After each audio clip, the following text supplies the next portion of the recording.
اللهم صل على محمد وعلى آل محمد كما صليت على إبراهيم وعلى آل إبراهيم إنك حميد مجيد.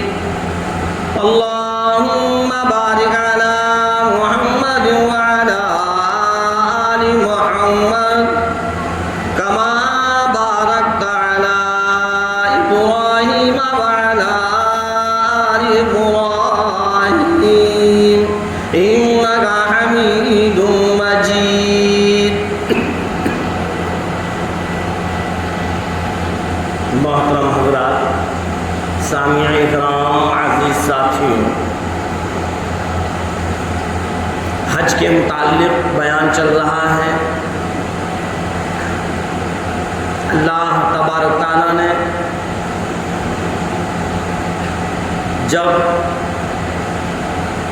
اپنے بندوں کو مال اور دولت دیا، صاحب نصاب بنایا، تو اللہ نے ان پر حج کو فرض کر دیا. اللہ کے حکم کو پورا کرنا،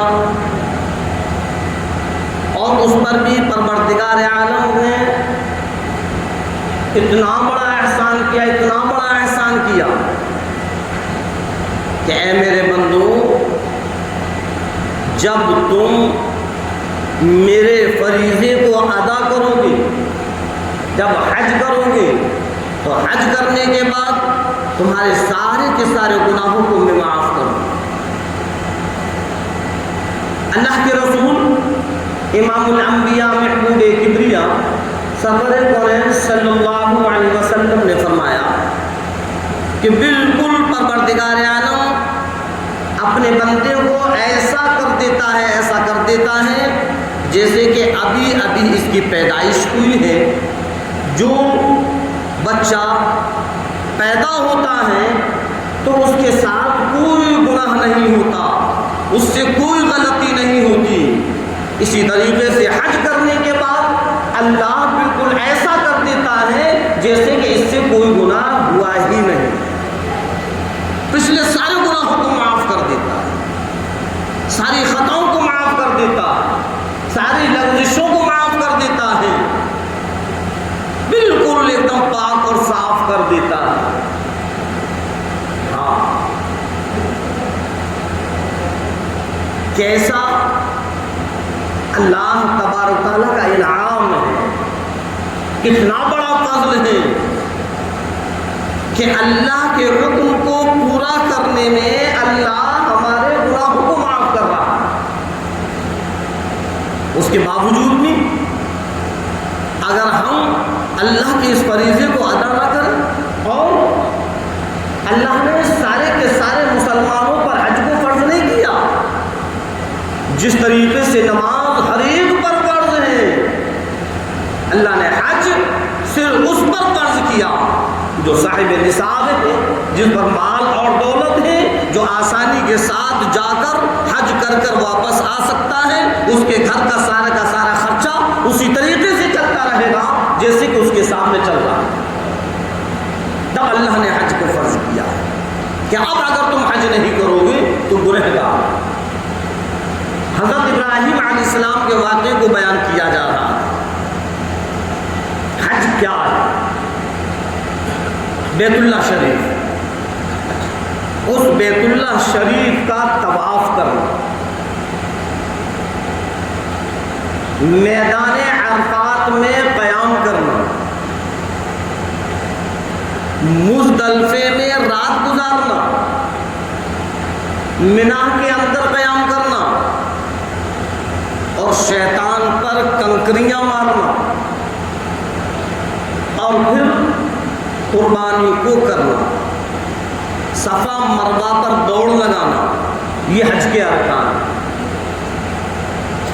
تو بیت اللہ شریف، جہاں آج ہم اور آپ اس بیت اللہ کو دیکھتے ہیں، ایک بھی چیز وہاں پر نہیں تھی. بیابان جنگل تھا، دور دور تک انسان نظر نہیں آتے تھے. حضرت ابراہیم علیہ السلام سے اللہ تبارک تعالیٰ نے وہاں پر خانہ کعبہ کو تعمیر کرائی کہ ابراہیم خانہ کعبہ کی تعمیر کرو. بڑا عجیب واقعہ ہے. اللہ رب العزت نے حضرت ابراہیم علیہ السلام کے امتحانات لیے ہیں. پچھلے جمعے کو میں نے بتلایا کہ حضرت ابراہیم علیہ السلام کو آگ میں ڈالا گیا. اللہ نے آگ کو گلزار کر دیا.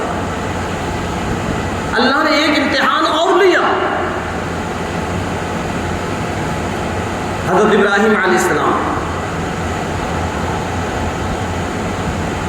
اور ایسا سخت امتحان جو کہ ہم اور آپ سے اگر اللہ ایسا امتحان لے تو ہم پیچھے ہٹ سکتے ہیں. 5 وقت کی نماز کا ادا کرنا بہت آسان ہے. جب ہم اس 5 وقت کی نماز کو ادا نہیں کر پاتے تو اور سخت امتحانوں کو کیسے کریں گے؟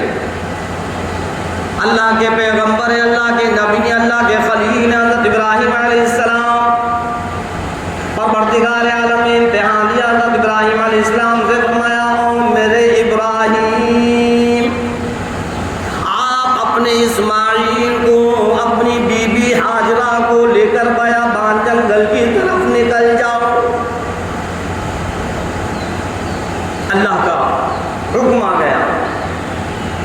ایسا جنگل جہاں دور دور تک انسان نظر نہیں آتا.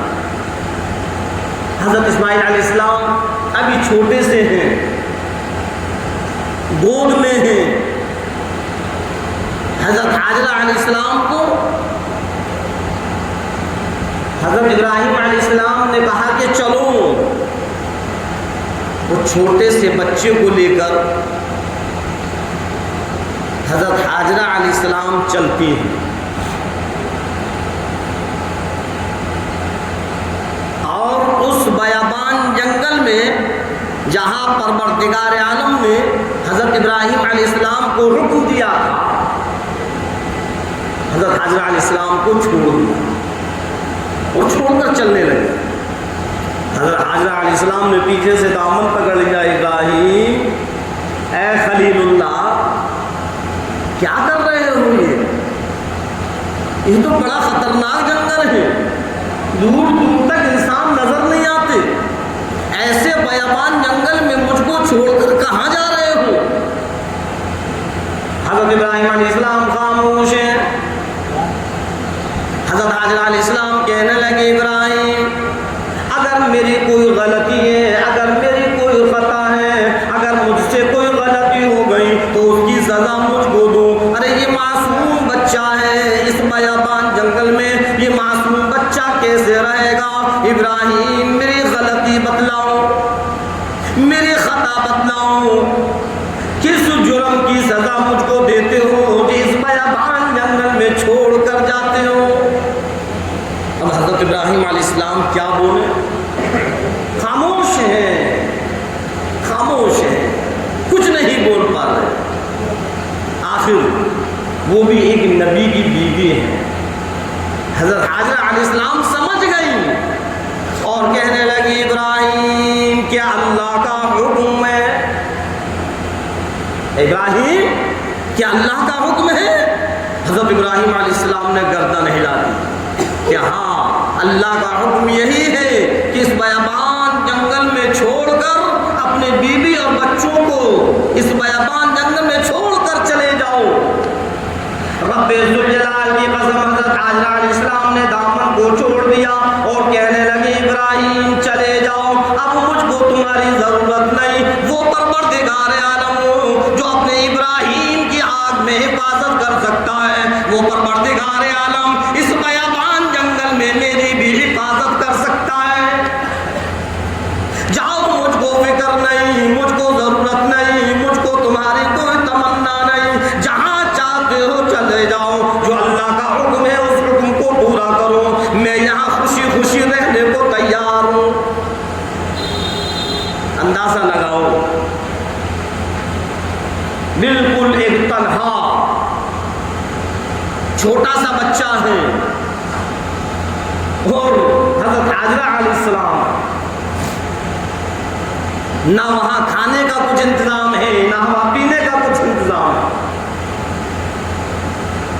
اللہ کے حکم کو پورا کرنے کے لیے حضرت ابراہیم علیہ السلام نے اپنے لخت جگر اور اپنی بیوی حاجرہ کو بیابان جنگل میں چھوڑ دیا۔ کتنا سخت امتحان ہے، لیکن حضرت حاجرہ علیہ السلام کو بھی پتہ نہیں، حضرت ابراہیم علیہ السلام کو بھی پتہ نہیں، اور وہ نوحال بچہ حضرت اسماعیل علیہ السلام کو بھی پتہ نہیں کہ ہم تینوں سے پروردگار عالم کیا دکھلانا چاہتا ہے، اس بیابان جنگل میں کیا کرنا چاہتا ہے، اللہ کا مقصد کیا ہے، اللہ کیا دکھلانا چاہتا ہے۔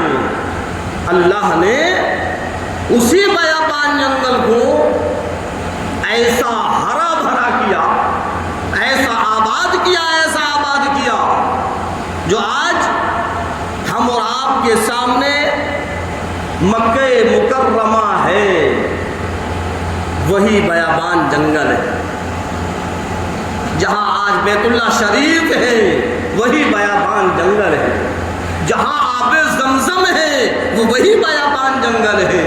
جہاں ساری کی ساری دنیا سے لوگ حج کرنے کے لیے آتے ہیں، یہ وہی بیابان جنگل ہے۔ جہاں آج کھجوروں کے درخت ہیں، یہ وہی بیابان جنگل ہے۔ اللہ نے طرح طرح کی کھجوریں نکالی۔ حضرت ابراہیم علیہ السلام اپنی بیوی حاجرہ اور اپنے لخت جگر کو چھوڑ کر چلے گئے۔ مشکیزے میں پانی ہے، پانی ختم ہو جاتا ہے۔ حضرت اسماعیل علیہ السلام کو پیاس لگتی ہے، تڑپ رہے ہیں، بلک رہے ہیں۔ تڑپ دیکھ کر حضرت حاجرہ علیہ السلام پریشان ہو گئی، کروں تو کیا کروں، کہاں سے پانی لے کر آؤں۔ ایک صفا اور ایک مروہ، یہ دونوں پہاڑی ہیں۔ جو حج کرنے کے لیے اور عمرہ کرنے کے لیے جاتے ہیں ان کو معلوم ہے، وہ جانتے ہیں، کیوں؟ اس لیے کہ انہی دونوں پہاڑیوں پر دوڑ لگائی جاتی ہے، جس کو رمی کہتے ہیں۔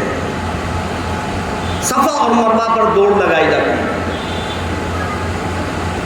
اب حضرت حاجرہ علیہ السلام اپنے اس بچے کے پانی کے لیے چاروں طرف نظر ڈالتی ہیں، لیکن کہیں پانی نظر نہیں آ رہا، جنگل ہے، وہ پانی کہاں سے آئے؟ اور حضرت اسماعیل علیہ السلام تڑپ رہے ہیں، بلک رہے ہیں، چیخ رہے ہیں، پیاس کی شدت ہے۔ حضرت حاجرہ علیہ السلام اس پہاڑی کے اوپر چڑھ گئے کہ اونچی جگہ سے دور کی چیز نظر آ جاتی ہے، کہ لاؤ اوپر چڑھ کر دیکھوں کہیں دور پانی نظر آ جائے۔ اور اس پہاڑی پر آپ نے دوڑ لگائی، صفا سے مروہ تک اور مروہ سے صفا تک، صفا سے مروہ تک۔ جب صفا سے مروہ کی طرف جاتی ہیں تو بچے کا دیکھنا بند ہو جاتا ہے۔ اب اندیشہ یہ ہوتا ہے کہ کہیں بچے کو کوئی جنگلی جانور نہ کھا جائے، کوئی درندہ نہ کھا جائے۔ پھر وہاں سے وہ دوڑ لگاتے ہوئے بچے کی طرف آتی ہیں۔ جب بچے پر نظر پڑتی ہے تو وہ پیاس کی شدت میں تڑپ رہے ہیں، تو اس تڑپ کو دیکھ کر پھر پانی کے لیے مروہ کی طرف جاتی ہے۔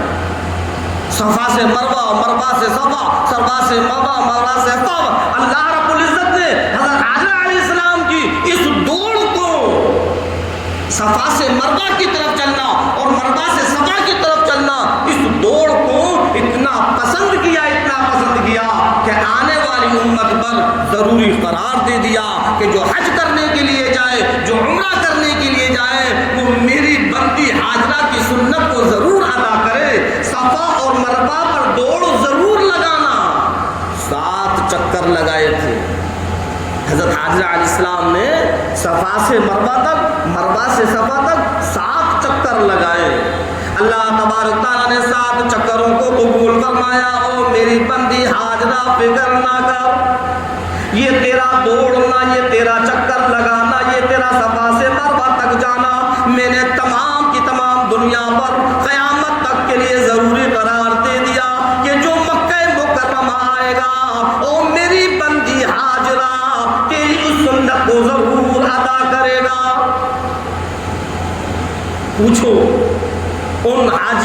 ہیں جو حج کرنے کے لیے جاتے ہیں، عمرہ کرنے کے لیے جاتے ہیں کہ صفا مروہ پر دوڑ لگائی جاتی ہے۔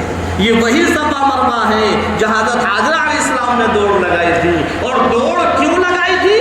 پانی کی تلاش میں، کہ اونچی جگہ پر اونچی جگہ پر دور کی چیز نظر آ جاتی ہے تو لاؤ دیکھے کہیں دور پانی نظر آ جائے۔ جب صفا سے مروہ پر پہنچی تو پہاڑ کی آڑ ہو گئی، بچے کا دیکھنا بند ہو گیا، پھر دوڑتے ہوئے آئی۔ اندازہ لگاؤ اندر حضرت حاجرہ علیہ السلام کے کیسی تڑپ ہوگی، بچے کی کیسی محبت ہے، کیسی تڑپ ہے۔ اس تڑپ کی وجہ سے، اس محبت کی وجہ سے اس صفا مروہ پر دوڑ لگا رہی ہے۔ جب حضرت حاجرہ علیہ السلام کا آخری چکر تھا، حضرت ابراہیم علیہ السلام کے لخت جگر اسماعیل علیہ السلام پیاس کی شدت میں تڑپ رہے ہیں۔ بچے کی عادت ہوتی ہے جب بچہ مچلتا ہے تو زمین پر پیروں کو پٹکتا ہے۔ آج بھی عادت ہے کہ جب بچہ کوئی مچلتا ہے تو پھر وہ اپنے پیروں کو زمین پر پٹکنے لگتا ہے۔ تو اسی طریقے سے حضرت اسماعیل علیہ السلام جب رو رہے تھے تو اپنی ایڑیوں کو زمین پر پٹک رہے تھے۔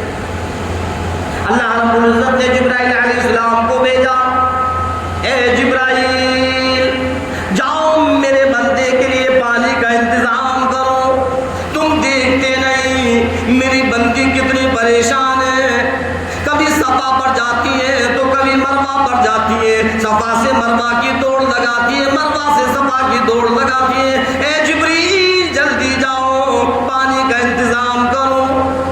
حضرت جبرائیل علیہ السلام تشریف لائے اور جہاں حضرت اسماعیل علیہ السلام کی ایڑیاں تھیں، جو ایڑیاں زمین پر رگڑ رہے تھے، جو ایڑیاں زمین پر پٹک رہے تھے، حضرت جبرائیل علیہ السلام نے وہی اپنا پر مارا، اور جیسے ہی پر مارا تو وہاں سے پانی نکلنے لگا، پانی نکلنے لگا۔ دور حضرت حاجرہ علیہ السلام کھڑی ہوئی ہیں اور وہیں سے کہتی ہیں جم جم جم جم جم، اے پانی ٹھہر جا ٹھہر جا، رک جا، تھم جا۔ لیکن پانی رکنے کا نام نہیں لیتا، پانی نکل رہا ہے، ابل رہا ہے، نکل رہا ہے۔ حضرت حاجرہ علیہ السلام کو اندیشہ ہوا کہیں ایسا نہ ہو کہ میرا بچہ اس پانی کے بہاؤ میں چلا جائے۔ دوڑی دوڑی آئیں اور اس کے چاروں طرف میڑ لگانا شروع کر، جہاں پانی نکل رہا تھا وہاں چاروں طرف میڑ لگا دی، پانی اسی میڑ کے احاطے میں رک گیا، نکلنا بند نہیں ہوا۔ پانی نکل رہا ہے، آج بھی نکل رہا ہے اور قیامت تک نکلتا رہے گا۔ ہم نے ایک نہیں، دو نہیں، سینکڑوں بوریں ایسی دیکھی ہیں جو سال، 2 سال، 10 سال، 20 سال، 30، 40، 50 سال میں سوکھ جاتی ہے، ختم ہو جاتی ہے یا نہیں؟ جب ہم اور آپ پانی کا کہیں بور کرتے ہیں، ٹویل لگائیں، سمر لگائیں، نل لگائیں، کچھ بھی لگائیں تو سال، 2 سال، 5، 10، 20، 30 سال، 50 سال میں تو ختم۔ اب تو کنویں بھی ختم ہو گئے، لیکن وہ بور ایسا ہے کہ قیامت تک کے لیے اللہ تبارک تعالیٰ نے اس کو نکالا ہے۔ آج تک اس میں ایسا نہیں ہوا کہ پانی نکلنا بند ہو۔ کوئی حاجی یہ نہیں کہہ سکتا کہ ہم کو آب زمزم نہیں ملا۔ یہ وہی پانی ہے جو حضرت اسماعیل علیہ السلام کی ایڑیوں کے نیچے سے حضرت جبرائیل علیہ السلام کے پر کے مارنے سے اللہ تبارک تعالیٰ نے اپنی قدرت کاملہ سے اس پانی کو نکالا۔ بہت سے یہ کہتے ہیں کہ حضرت اسماعیل علیہ السلام کی ایڑیوں سے پانی نکلا، نہیں، غلط۔ حضرت اسماعیل علیہ السلام کی ایڑیوں سے پانی نہیں نکلا، بلکہ حضرت اسماعیل علیہ السلام کی جہاں ایڑیاں تھیں وہاں حضرت جبرائیل علیہ السلام نے اپنا پر مارا تھا، اللہ کے حکم سے وہ پانی نکلا۔ حضرت حاجرہ علیہ السلام کہتی ہے جم جم میں پانی ٹھہر جا، رک جا، تھم جا۔ پانی ٹھہرنے کا نام نہیں لیتا، دوڑی دوڑی آئی لگائی، چاروں طرف میڑ لگائی۔ امام الانبیاء محبوب کبریا سرور کونین صلی اللہ علیہ وسلم نے فرمایا اگر حاجرہ میڑ نہ لگاتی تو پانی اس قدر نکلتا کہ ساری کی ساری دنیا غرق ہو جاتی۔ اس میڑ لگانے سے اللہ نے اس میڑ کے اندر پانی کو روک دیا، اگر وہ میڑ نہ لگتی تو ساری دنیا غرق ہو جاتی۔ پانی تو آج بھی نکل رہا ہے، وہ چیز الگ ہے کہ اب نئی ٹیکنالوجی سے اس میں مشینیں ڈلی ہوئی ہیں، پائپ ڈلے ہوئے ہیں، لیکن پانی نکلنا بند نہیں ہے، وہ قیامت تک نکلتا رہے گا۔ یہ معجزہ ہے، یہ اللہ کی طرف سے نعمت ہے جو اللہ نے اس پانی کو نکالا، اور اسی پانی کو ہم اور آپ ساری کی ساری دنیا آب زمزم کے نام سے جانتے ہیں۔ آب زمزم۔ اب جب وہاں پانی نکل آیا، پانی کا انتظام ہو گیا، تو دور دور سے قافلے آتے تھے اور چلے جاتے تھے، اور قافلے والے جہاں پانی دیکھتے تھے وہیں رک جاتے تھے۔ اللہ کو آبادی کرنا تھی نا، یہ اللہ کا نظام ہے۔ تو اب یہ قافلہ آیا اور اس نے دیکھا کہ پانی، بی بی حاجرہ سے اجازت لی کہ اگر آپ کی اجازت ہو تو ہم ٹھہر جائیں، اجازت دے دی۔ قافلہ رک گیا، آہستہ آہستہ قافلے رکنے لگے، چھوٹی سی ایک آبادی ہو گئی، رہن سہن ہو گیا، وہ جنگل ختم ہو گیا۔ ہاں، اللہ کو اس جنگل کے اندر اپنے بیت اللہ کی تعمیر کرانا تھا، اس لیے حضرت ابراہیم علیہ السلام کو پروردگار عالم نے حکم دیا کہ ابراہیم اپنے لخت جگر، اپنے نور نظر، اپنے اسماعیل کو، اپنی بی بی حاجرہ کو اس بیابان جنگل میں چھوڑ کر چلے گئے۔ اللہ نے وہاں پانی کا انتظام کیا، اور پانی بھی ایسا کہ اس میں اللہ نے شفا رکھ دی۔ عام پانی نہیں ہے وہ، جیسے اور پانی ہے ایسا پانی نہیں ہے۔ حالانکہ ہر پانی اللہ کی نعمت ہے، چاہے وہ کڑوا ہو، چاہے وہ کھاری ہو، چاہے وہ میٹھا ہو، جیسا بھی ہو، اللہ کی نعمت ہے۔ اس کھاری اور کڑوے پانی کی اگر قدر پوچھنا ہے تو ریگستان میں پوچھو کہ کیسی دقت ہے وہاں پانی کی، راجستھان میں پوچھو، ایسے ایسے علاقے ہیں جو پانی کے لیے ترس رہے ہیں، بارش کا انتظار کرتے ہیں، جب بارش ہوتی ہے تو بڑے بڑے گڑھے بنے ہوئے ہیں، گڈھے بنے ہوئے ہیں، اور وہ پانی ان گڈھوں میں روک لیتے ہیں اور اس پانی کو پھر چھان چھان کر پیتے ہیں۔ آج اللہ کا کتنا بڑا انعام ہے کہ اللہ ہم اور آپ کو کتنا پانی پلا رہا ہے۔ خدا کی قسم، اس کی قدر کرنا سیکھو۔ جو آج ہم اور آپ فضول پانی خرچ کرتے ہیں، ایک ایک گھونٹ کا حساب دینا پڑے گا۔ بس نل کھول دیا اور نہانے کے لیے بیٹھ گئے، سمر چلا لیا اور نہانے کے لیے بیٹھ گئے، 1 بالٹی 2 بالٹی 3 بالٹی 5 بالٹی کتنا پانی خرچ ہو رہا ہے پتہ ہی نہیں ہے۔ نہیں، فضول خرچی سے بچو، اللہ کی نعمتوں کی قدر کرو، کہیں ایسا نہ ہو کہ اللہ ہم سے اپنی اس نعمت کو چھین لے۔ ہاں، تو بتلا رہا تھا کہ وہ آب زمزم ایسا پانی ہے کہ اللہ تبارک تعالیٰ نے اس آب زمزم میں ہر ایک چیز کی شفا رکھی ہے۔ اللہ کے رسول امام الانبیاء محبوب کبریا مدنی کریم صلی اللہ علیہ وسلم نے فرمایا، جو میرے نبی تیرے نبی ساری کی ساری کائنات کے نبی، جو نبیوں کے نبی، ولیوں کے نبی، قطب ابدال پیغمبروں کے نبی، زمین آسمان کے نبی، چاند سورج کے نبی، سمندر کے قطرے قطرے کے نبی، جنگل کے درختوں کے پتے پتے کے نبی، زمین کے ذرات کے ذرے ذرے نبی امام الانبیاء محبوب کبریا سرور کونین صلی اللہ علیہ وسلم کا فرمان ہے.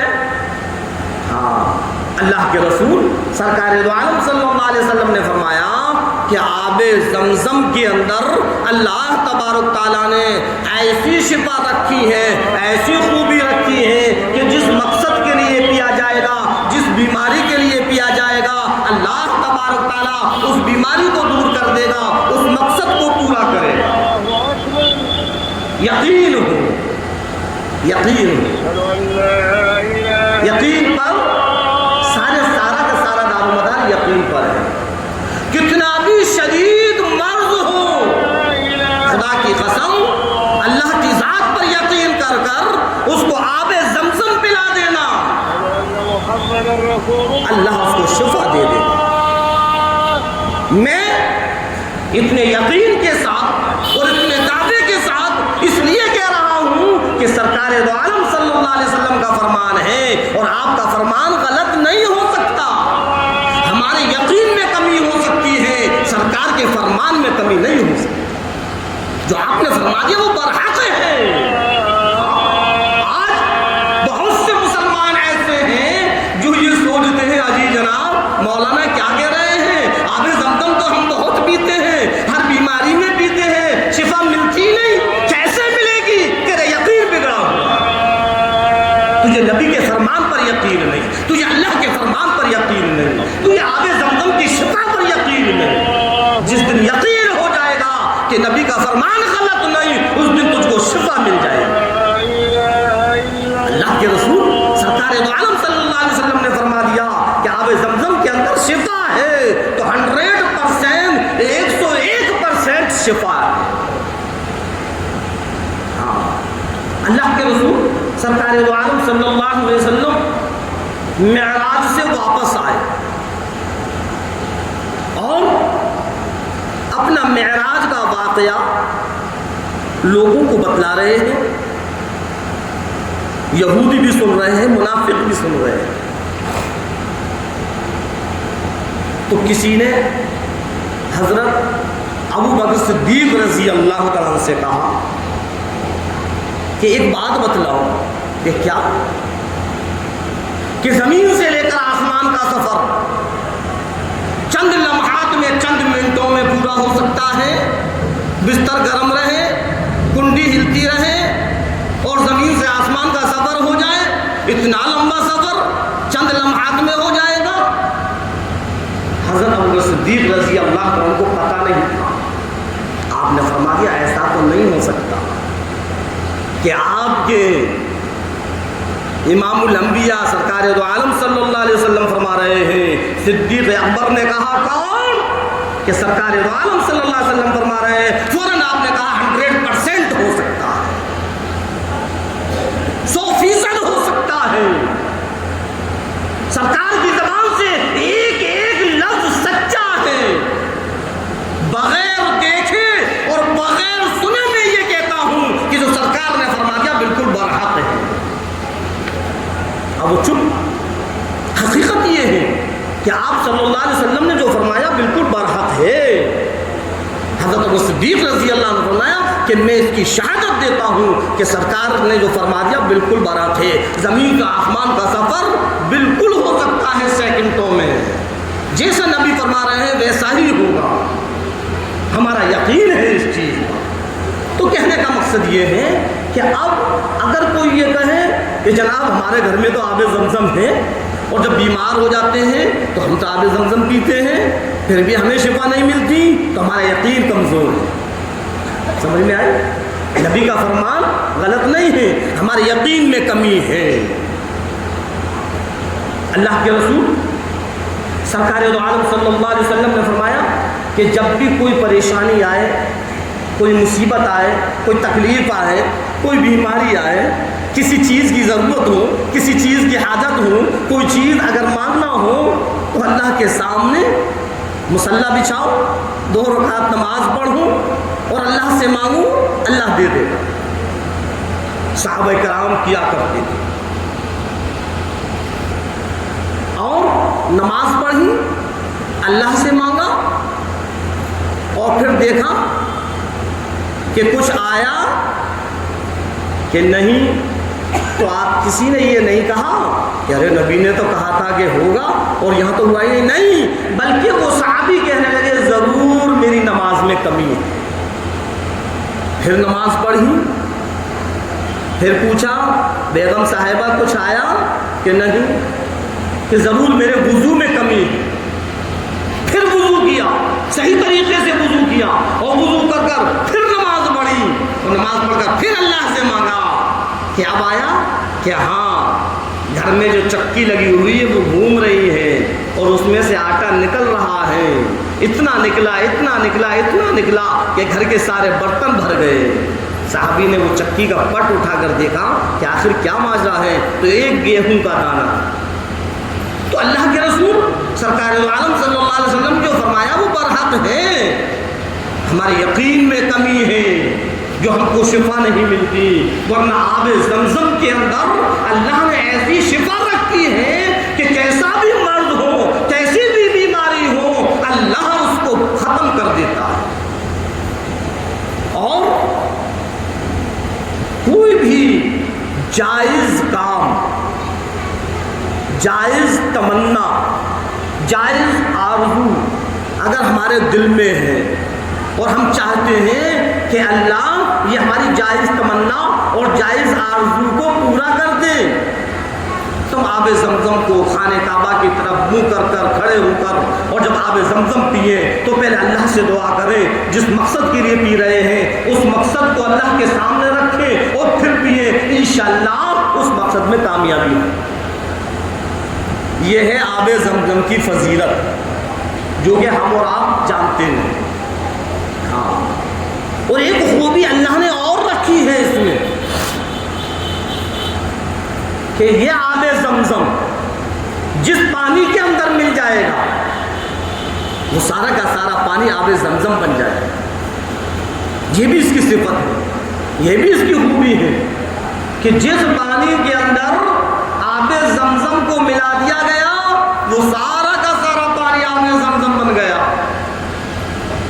اب حاجی لوگ آتے ہیں، اب وہاں سے ٹینکر لے کر تو آئیں گے نہیں، وہ تو تھوڑا تھوڑا پانی لے کر آتے ہیں، کوئی 10 لیٹر، کوئی 20 لیٹر، کوئی 5 لیٹر، کوئی 25، کوئی 30، اس سے زیادہ کون لائے گا؟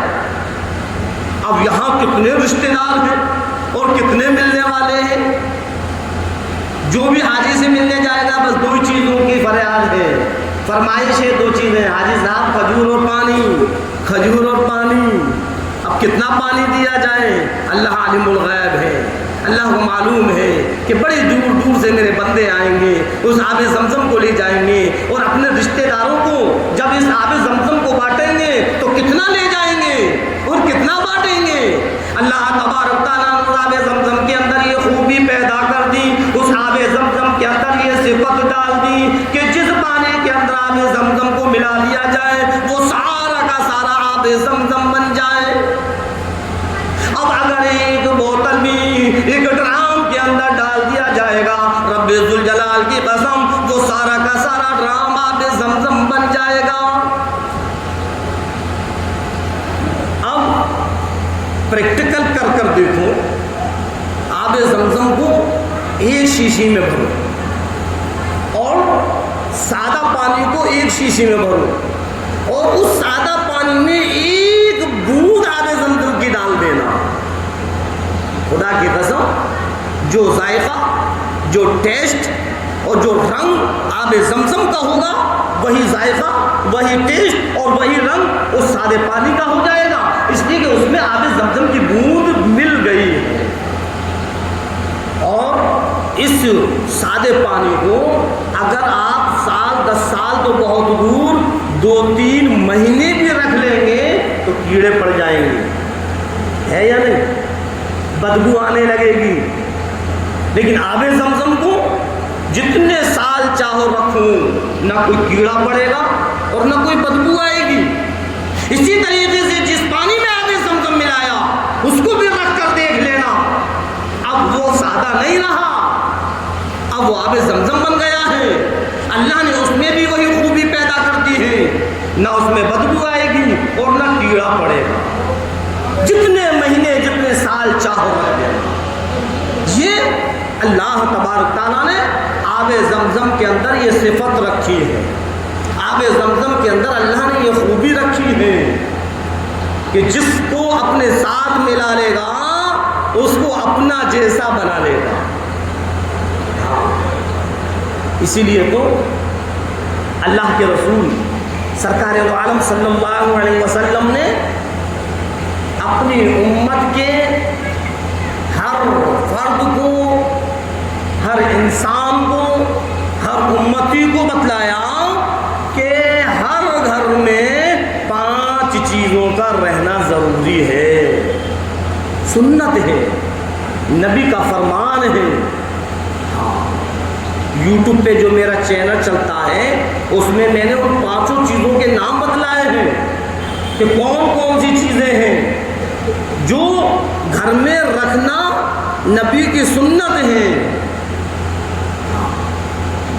پھر میں بتلا دیتا ہوں، سب سے پہلے جو آپ نے فرمایا وہ آب زمزم ہے۔ مسلمان کے ہر گھر کے اندر آب زمزم ہے، نہ معلوم کب کہاں کون سی پریشانی، کون سی بیماری، کون سی تکلیف، کون سی مصیبت میں گرفتار ہو جائے، آب زمزم ہوگا تو اللہ سے دعا کرے گا، آب زمزم کو پیے گا، اللہ اس پریشانی کو، مصیبت کو ختم کر دے گا۔ آب زمزم، کھجور، یہ بھی ہونا ضروری ہے۔ اللہ نے اس میں بھی بڑی شفائیں رکھی ہیں۔ سرکہ، پہلے ایک رواج تھا کہ مسلمانوں کے گھروں کے اندر سرکہ رہتا تھا اور استعمال ہوتا تھا۔ اب ہم اور آپ نے نئی جو نسل چلی سرکے کو کم کر دیا، الا ماشاءاللہ ایک آدھ گھر ہوگا جہاں سرکہ ہوگا۔ آپ صلی اللہ علیہ وسلم نے فرمایا کہ سرکہ بھی گھر میں رکھا کرو۔ کلونجی، اس میں اللہ نے سینکڑوں بیماریوں کی شفا رکھی ہے، اس کو بھی گھر میں رکھنا چاہیے۔ شہد، اس کے بارے میں بھی فرمایا کہ اس کو بھی گھر میں رکھنا چاہیے۔ آب زمزم، سرکہ، کلونجی، شہد، ایک چیز اور ہے کھجور۔ یہ 5 چیزیں ہیں، ان 5 چیزوں کا گھر میں رکھنا ضروری ہے ہر مسلمان کو۔ اور یہ 5 چیزیں ایسی نہیں کہ بڑی مہنگی ہو، کروڑوں کی، بڑی سستی ہے، ہر جگہ مل جائے گی۔ کھجور تو جگہ جگہ بک رہی ہے، جہاں چاہو لے لو۔ کلونجی بھی مل جائے گی، سرکہ بھی مل جائے گا، آب زمزم بھی مل جائے گا، شہد بھی مل جائے گا۔ کون سی چیز ایسی ہے جو نہ ملے؟ لیکن ہمیں پتہ ہی نہیں۔ اللہ کے رسول امام الانبیاء محبوب کبریا مدنی کریم صلی اللہ علیہ وسلم کا فرمان ہے، امام الانبیاء سرور کونین صلی اللہ علیہ وسلم کی سنت ہے 5 چیزوں کا گھر میں رکھنا۔ شہد ہے، کلونجی ہے، سرکہ ہے، آب زمزم ہے، کھجور ہے، 5 چیزیں۔ یہ ایسی چیزیں ہیں کہ اللہ نے ان میں شفائیں رکھی۔ تو بات آب زمزم پر چل رہی تھی کہ اللہ تبارک تعالیٰ نے حضرت اسماعیل علیہ السلام کی ایڑیوں کی جگہ سے، جہاں حضرت اسماعیل علیہ السلام کی ایڑیاں تھیں، حضرت جبرائیل علیہ السلام کو حکم دیا کہ جاؤ میرے بندے کے لیے پانی کا انتظام کرو۔ اور حضرت جبرائیل علیہ السلام نے آ کر پر مارا اور وہاں سے پانی نکلنے لگا۔ حضرت حاجرہ علیہ السلام نے میڑ لگائی، کہا زم زم پانی رک جا، جس کو ہم آب زمزم کہتے ہیں۔ قافلے آنے لگے، آبادیاں ہونے لگیں، لوگ رہنے لگے۔ اب وہ جنگل ختم ہو گیا، آبادی شروع ہو گئی۔ ادھر حضرت اسماعیل علیہ السلام بھی بڑے ہو گئے، اتنے بڑے ہو گئے جو سمجھدار ہو۔ اللہ رب العزت نے حکم فرمایا ابراہیم اب بیت اللہ کی تعمیر شروع کرو۔ حضرت ابراہیم علیہ السلام اور حضرت اسماعیل علیہ السلام دونوں کے دونوں بیت اللہ کی تعمیر شروع کرتے ہیں۔ حضرت ابراہیم علیہ السلام مستری کا کام کرتے ہیں اور حضرت اسماعیل اسماعیل علیہ السلام عید گارے کا کام کرتے ہیں. بیت اللہ کی تعمیر کا بھی عجیب واقعہ ہے. ایک پتھر تھا جس کا نام مقام ابراہیم ہے. اب نیچے کی چنائی تو بڑے آرام سے ہو. حضرت ابراہیم علیہ السلام کو وہ اینٹ گارا دیتے ہیں اور حضرت ابراہیم علیہ السلام اس اینٹ گارے سے اس چنائی کو کرتے ہیں. اب جہاں تک نیچے کی چنائی تھی ہاتھ اطمینان سے پہنچ گیا. اب اوپر کی چنائی کیسے ہو؟ اللہ کی قدرت کاملہ دیکھو. نہ کوئی چالی ہے، نہ کوئی بلی ہے، نہ کوئی پہاڑ ہے، کچھ نہیں، ایک پتھر ہے. حضرت ابراہیم علیہ السلام اس پتھر پر کھڑے ہو جاتے ہیں. خود بخود پتھر اوپر ہو جاتا ہے. جب اینٹ گارا ختم ہوتا ہے پتھر نیچے آ جاتا ہے. اسماعیل علیہ السلام اس پر اینٹ گارا رکھ دیتے ہیں، پھر پتھر اوپر ہو جاتا ہے. اس طریقے سے دونوں نے مل کر، باپ بیٹے ابراہیم اور اسماعیل، ان دونوں نے مل کر خانہ کعبہ کی تعمیر کی. ادھر تعمیر کرتے جاتے ہیں، ادھر اللہ سے دعا بھی کرتے جاتے ہیں. اللہ رب العزت نے قرآن کریم کے اندر فرمایا وَإِذْ يَرْفَعُ إِبْرَاهِيمُ الْقَوَاعِدَ مِنَ الْبَيْتِ وَإِسْمَاعِيلُ، کہ جب خانہ کعبہ کی تعمیر، جب دیواروں کو حضرت ابراہیم علیہ السلام اور حضرت اسماعیل علیہ السلام دونوں کے دونوں اٹھا رہے، بنا رہے، زبان مبارک سے کہہ رہے ربنا تقبل منا انک انت السمیع العلیم. اے پروردگار عالم، اے رب کائنات، اے مالک حقیقی، تو نے ہم کو حکم دیا، ہم نے بنانا شروع کر دیا. ربنا تقبل منا، اے رب کائنات ہمارے اس بنانے کو قبول فرما. اے اللہ ہمارے اس بنانے کو قبول فرما. ربنا تقبل منا، اے پروردگار عالم انک انت السمیع العلیم، آپ تو سمیع العلیم ہے، تو سب کی سنتا ہے، سب کو جانتا ہے. ہم جو یہ دیواریں اٹھا رہے ہیں، جو ہم یہ تعمیر کر رہے ہیں، ہم تیرے حکم کو جو پورا کر رہے ہیں، اے پروردگار عالم ہماری التجا ہے، ہماری درخواست ہے، ہماری آرزو ہے، ہماری تمنا ہے، ہماری خواہش ہے، اے اللہ اس کو قبول فرما لے. ربنا تقبل منا انک انت السمیع العلیم. ہاں، اور پھر آگے حضرت ابراہیم علیہ السلام نے اور دعا فرمائی ربنا وجعلنا مسلمین لک، اے پروردگار عالم ہم دونوں کو اپنا فرما بردار بنا. اے 15ویں صدی کے مسلمان ذرا غور کر، اللہ کے نبی ابراہیم اور زبان سے کیا کہہ رہے ہیں، اللہ ہم دونوں کو اپنا فرما بردار بنا. آج اے 15ویں صدی کے مسلمان تو اللہ کے کتنی نافرمانیاں کرتا ہے، تو اللہ کے کتنے حکموں کو توڑتا ہے، تو اللہ کے کتنے فرائضوں کو چھوڑتا ہے. کبھی تیری زبان سے نہ نکلا کہ اللہ تو ہم کو اپنا فرما بردار بنا.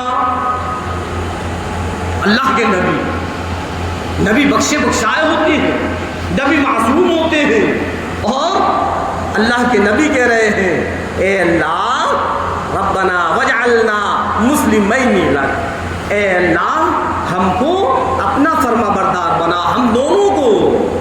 وَمِن ذُرِّيَّتِنَا أُمَّةٌ مُسْلِمَةً لَكَ، اور ہماری اولاد میں سے بھی ایک ایسی امت ہو جو تیری فرما بردار ہو. سمجھ میں آئی؟ ہاں، اللہ سے حضرت ابراہیم علیہ السلام نے اس امت کے لیے بھی کہہ دیا کہ اللہ اس امت کو بھی فرما بردار بنا. جب خانہ کعبہ مکمل ہو گیا، جب خانہ کعبہ کی تعمیر ہو گئی، جب خانہ کعبہ کی تعمیر مکمل کر دی، اللہ رب العزت نے فرمایا ابراہیم حج کرو. الہی کیسے؟ وَأَرِنَا مَنَاسِكَنَا وَتُبْ عَلَيْنَا إِنَّكَ أَنْتَ التَّوَّابُ الرَّحِيمُ. اے پروردگار عالم ہم کو حج کے احکام سکھا. اللہ نے فرمایا حج کرو. اے اللہ کیسے؟ وارینا مناسکنا، اے اللہ پہلے ہم کو حج کے احکام سکھا. اے پروردگار عالم کیسے حج ہوگا؟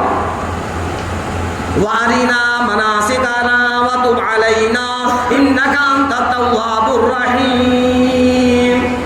اے اللہ ہماری طرف متوجہ ہو، اگر کچھ غلطی ہو جائے تو اس کو معاف فرما، بے شک آپ تو تواب الرحیم ہے.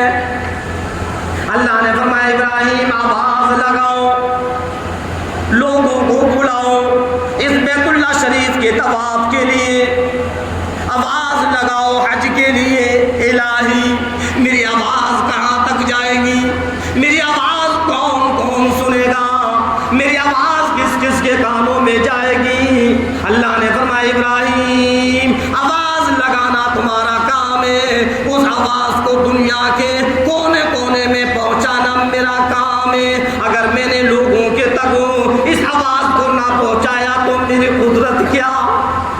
ابراہیم تم آواز لگا. حضرت ابراہیم علیہ السلام نے آواز لگائی اور اس آواز کو اللہ تبارک تعالیٰ نے ابن آدم کے ہر انسان تک آواز پہنچائی، اور جس نے حضرت ابراہیم علیہ السلام کی آواز پر لبیک کہا اللہ نے اس کو قبول فرمایا. جس نے ایک مرتبہ لبیک کہا فرمایا ایک حج، جس نے 2 مرتبہ لبیک کہا وہ 2 حج کرے گا، جس نے 3 مرتبہ لبیک کہا وہ 3 مرتبہ حج کرے گا. ارشاد فرمایا جس نے جتنی بار لبیک کہا اللہ نے اتنی ہی مرتبہ اس کو قبول فرمایا. ایسی آواز لگائی کہ اللہ نے ہر ایک تک اس آواز کو پہنچا دیا. جو اس وقت موجود تھے ان تک بھی، اور جو موجود نہیں تھے ان تک بھی. اب اگر کوئی یہ کہے کہ جو موجود نہیں تھے ان تک کیسے آواز پہنچے گی؟ ان اللہ علی کل شیء قدیر، اللہ تو ہر چیز پر قادر ہے.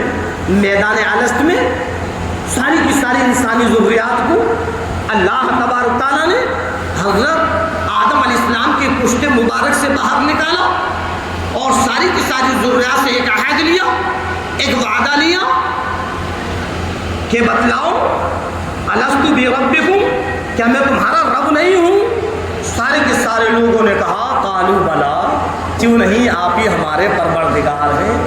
پھر سب سے کہا کہ واپس جاؤ. وہ ساری ضروریات پھر آدم علیہ السلام کے پشت مبارک میں واپس گئی.